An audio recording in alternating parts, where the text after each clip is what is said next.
नमस्कार दोस्तों, एक बार फिर स्वागत है आपका आपके अपने चैनल नई उमंग में। तो आज हम इस वीडियो के माध्यम से बात करने वाले हैं। अभी उत्तर प्रदेश में क्या है, विद्युत वितरण विभाग में एक भर्ती का नोटिफिकेशन जारी हुआ है। और वो किस चीज का है? UP RV UNL junior engineer की भर्ती का नोटिफिकेशन अभी हाल ही में जारी हुआ है।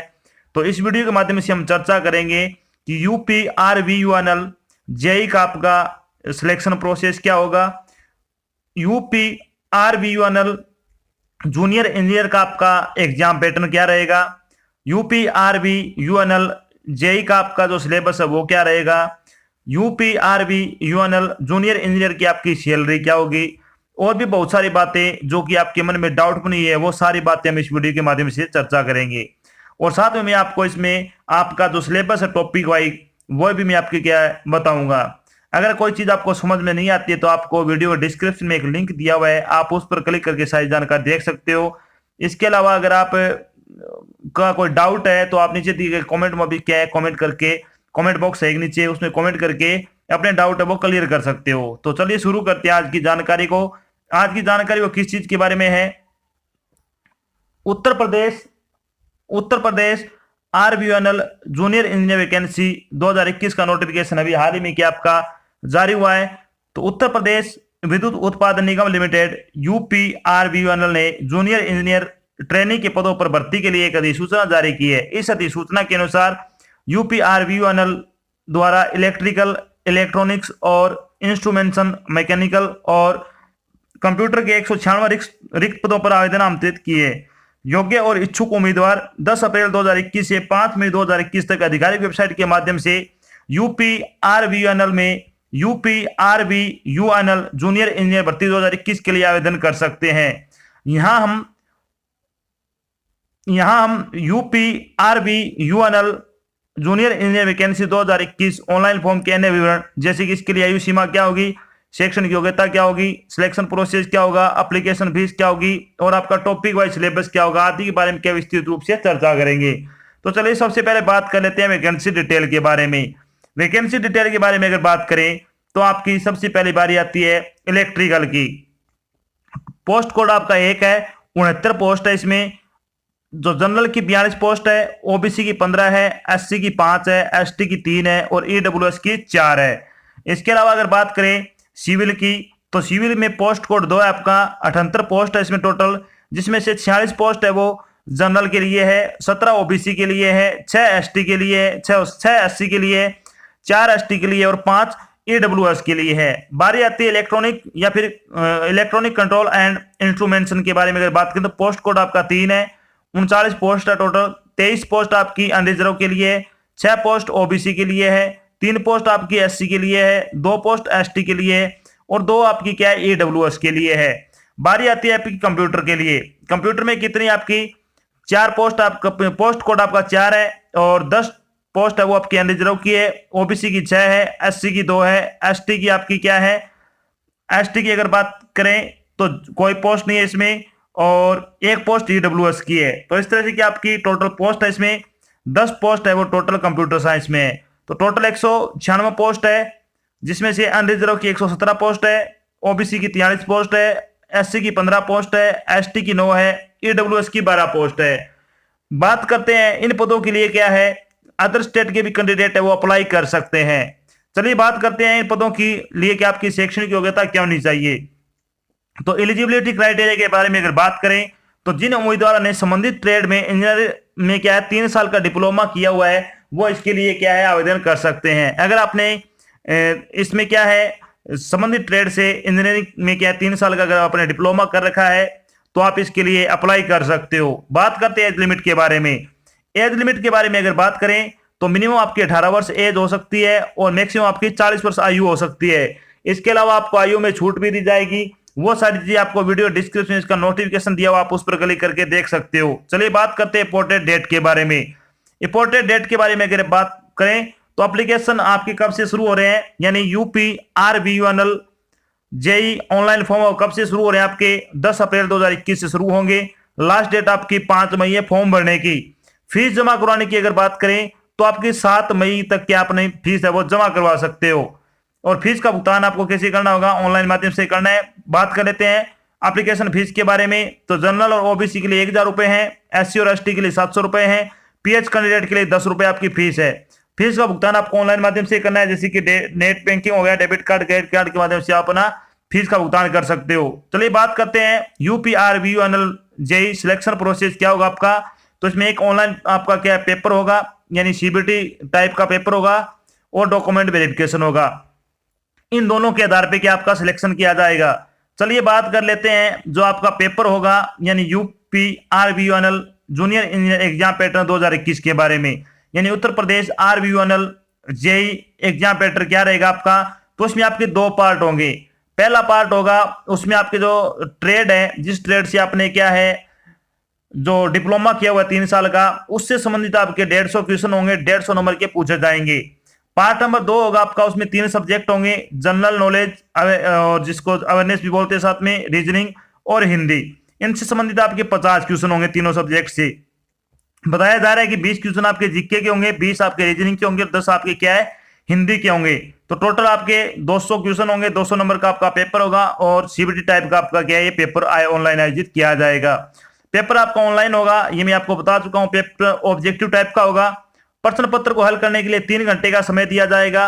प्रश्न पत्र हिंदी और इंग्लिश दोनों भाषाओं में होगा। प्रत्येक सही उत्तर के लिए 1 अंक दिया जाएगा। प्रत्येक गलत उत्तर के लिए आपकी 2.5 की नेगेटिव मार्किंग भी है, पॉइंट को नोट किया जाए। यह आपका इंपॉर्टेंट फैक्ट है इसमें पेपर में कि बहुत सारे स्टूडेंट पूछते भी है क्या यूपीआरबीयूएनएल में जो जेई की पोस्ट है उसका जो एग्जाम होगा उसमें नेगेटिव मार्किंग होगी। तो इसमें आपकी बिल्कुल नेगेटिव मार्किंग होगी, 0.25 अंक आपके काट ली जाएगी अगर आप एक क्वेश्चन गलत करते हो। अनुसूचित जनजाति और अनुसूचित जाति श्रेणी के अभ्यर्थियों को न्यूनतम 28% अंक लाने हैं और अन्य सभी श्रेणी के जो अभ्यर्थी हैं उनको न्यूनतम 33% अंक आपको लेके आने हैं। यानी आपको क्या है लगभग आपको 56 और 66 ऐसे अंक लाने हैं। 56 अंक लेके आने, 200 में से आपको जो एससी और एसटी की कैंडिडेट है और बाकी अदर है जैसे कि जनरल और ओबीसी के, उनको कितने 66 अंक लेके आने 200 नंबर के पेपर में से। तो ये आपको चीजें ध्यान रखनी है। चलिए बात कर लेते हैं आपका यूपीआरबीयूएनएल जेई एग्जाम का सिलेबस क्या रहेगा। तो सिलेबस के बारे में अगर बात करें तो सिविल के लिए पहले बारी आती है आपकी। सिविल से संबंधित क्वेश्चन आएंगे आपके, किस किस से संबंधित आएंगे, transportation engineering, surveying, water resource engineering, structural engineering, soil machines and foundation engineering और इन्वायरमेंटल इंजीनियरिंग। इनसे संबंधित आपकी क्या है 150 क्वेश्चन आपसे पूछे जाएंगे, 150 नंबर के क्वेश्चन होंगे। क्वेश्चन आपके बिल्कुल ऑब्जेक्टिव टाइप होंगे। बारी आती है आपकी मैकेनिकल सिलेबस के बारे में। तो मैकेनिकल इंजीनियर के लिए आपकी क्या होना चाहिए, जेई के लिए क्या क्या कौन से टॉपिक से क्वेश्चन आएंगे, मटेरियल साइंस एंड मेट्रोलॉजी, इसके अलावा production technology, automotive engines, thermodynamic machines, strength of material and design और हीट ट्रांसफर इससे संबंधित आपकी क्या क्वेश्चन पूछे जाएंगे। 150 क्वेश्चन आएंगे आपके इनसे संबंधित, आपको ये टॉपिक अच्छी तरह से कवर कर लेने हैं। बारी आती है आपकी इलेक्ट्रिकल सिलेबस, क्या क्या होगा इसमें। तो इसमें आएगा power system, electrical circuit and fields, electrical machines, control system, power electrical and drive, digital electronic, computer control of process, network, communication engineering और डिजिटल सिग्नल प्रोसेसिंग। इनसे संबंधित आपके क्या 150 क्वेश्चन पूछे जाएंगे। चलिए बारी आती है आपकी इलेक्ट्रॉनिक्स सिलेबस, आपसे क्या क्या पूछा जाएगा। तो इसमें क्या क्या आएगा, इसमें आएगा आपका analogue electronics, control system and process control, analytical optical instrumentation, digital electronics, signal system and communications, basic of circuit and measurement system, transducer mechanical measurement and industrial instrumentation, electrical and electronic measurements से संबंधित आपके क्या 150 question है वो पूछे जाएंगे। चलिए बारी आती है अब आपकी इंस्ट्रूमेंटेशन सिलेबस में से आपसे क्या क्या कौन कौन से टॉपिक से संबंधित क्वेश्चन आएंगे 150। वो आएंगे analog electronic, biomedical instrumentation, analytical instrumentation, basic of circuit and measurement system, control system and process control, industrial instrumentation, digital electronics, system and communications, optical instrumentation, mechanical measurement, electrical and electronics measurement, signal और ट्रांसटर से संबंधित आपके क्या है question पूछे जाएंगे। तो ये आपके 150 के जो आपका फर्स्ट पार्ट आएगा वो था। अब बारी आती है जो आपके सॉरी एक और रहेगा आपका कंप्यूटर साइंस का। इसमें कौन कौन से क्वेश्चन आएंगे, कौन कौन से टॉपिक से आएंगे? Data communication and network, computer fundamentals and programming, operating system, relation database management system यानी आरडीबीएमएस, इसके अलावा cyber law in India, Linux system administration, information and network security. इनसे संबंधित अभी क्या 150 क्वेश्चन है वो पूछे जाएंगे। चलिए बारी आती है आपकी जो 20 जो 50 नंबर का आपका पेपर आएगा पार्ट 2, वो क्या आएगा? तो इसमें आएगा आपका हिंदी का। आप अगर बात करें तो translation of sentence, usages of word, vocabulary, grammar, comprehension, fill in the blanks और पार्ट ऑफ स्पीच। अगर आप हिंदी की क्लास ज्वाइन करना चाहते हो तो सुबह 9:30 बजे आपकी क्लास होती है हिंदी की, जिसमें हम 40 क्वेश्चन करते हैं और वो सारे टॉपिक से 2-2, 3-3 क्वेश्चन का एक पूरा पेपर होता है। अगर आप ज्वाइन करना चाहते हो तो आपकी फ्री ऑफ कॉस्ट है, वो ज्वाइन कर सकते हो। चलिए बात कर लेते हैं जनरल नॉलेज सिलेबस के बारे में। तो इसमें आपसे क्या क्या पूछा जाएगा? History and India world, Indian polity, current affairs, national and international, Indian geography, Indian economic, environmental issues, science and technology और इंडियन कॉन्स्टिट्यूशन। इससे संबंधित आपके 20 क्वेश्चन आएंगे।